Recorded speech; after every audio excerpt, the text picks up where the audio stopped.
Welcome back. My name is Brian, the lung coach, and this is the Asthma Education Home Study course. Today is lesson 6, and we are going to be talking about the process of asthma. Asthma essentially is an inflammatory response of the body to an inhaled trigger.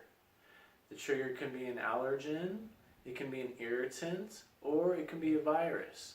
Any of these things and all the other triggers we talked about is inhaled through the lungs and creates an inflammation response in our lungs. It not only creates this inflammation response, but it produces mucus and muscles in the lung. Bronchial smooth muscle constricts down on the airway after the trigger happens. So, as a trigger enters the lungs, you have three parts. Bronchoconstriction, the clamping down of the muscle, mucus production, that fills the airway with mucus, and inflammation or edema in the tissues in the airway. These three things add up to airway obstruction or blocking the airways. This essentially is a very simplified formula of asthma and how it affects your oxygenation and ventilation in the body. It obstructs your airway. Similar to when a child inhales a peanut or something and it gets lodged in their airway and they're not getting any oxygen exchange in there and any ventilation of CO2. This can be a life-serious effect. So, what do we do in this situation? Well, we have two approaches in healthcare. We treat with bronchodilating medicators called bronchodilators. This helps with the bronchoconstriction. This is your rescue inhalers. The second component is we give anti-inflammatories to treat mucus production and inflammation.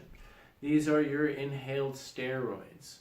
This helps with the edema and mucus in the lungs, and the bronchodilators help with that bronchoconstriction. So we're going to talk a little bit more about that in the next lessons, but just to break it down really simply, when you are around a trigger, it enters the lungs, it creates an allergy response, creating bronchoconstriction, mucus production, and inflammation. Now, in true asthma, what we say is reversible. We can treat with the bronchodilators and reverse some of this bronchoconstriction. However, untreated asthma can result in something called airway remodeling. It's basically the airways change shape after the asthma is obstructing the airway for so long. It actually changes shape as the body's way to compensate for that obstruction. So that's also how we measure your asthma severity, and also your management of your asthma is how much your airway is obstructed. We do this with the peak flow meter.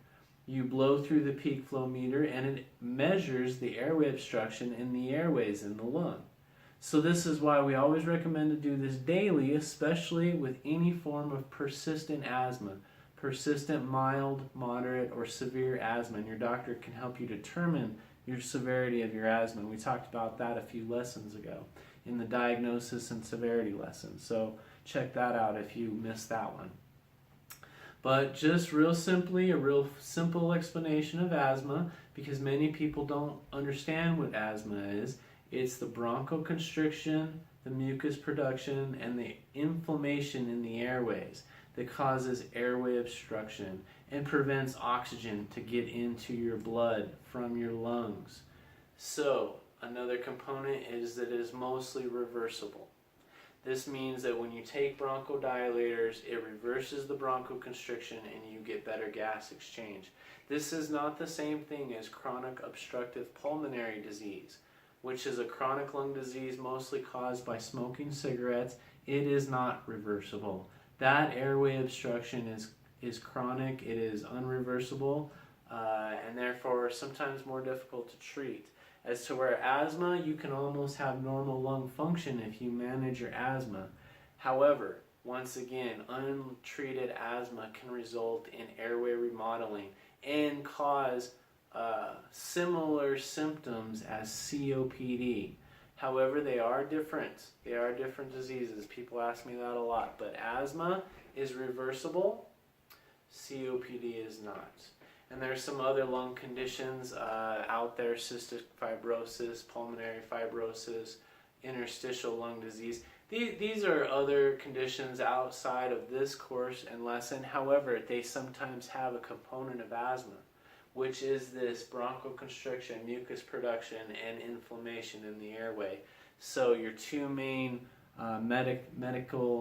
medication treatments for these is your bronchodilators and your anti-inflammatory medications, which we're going to talk about in the next couple of lessons. Thank you for joining.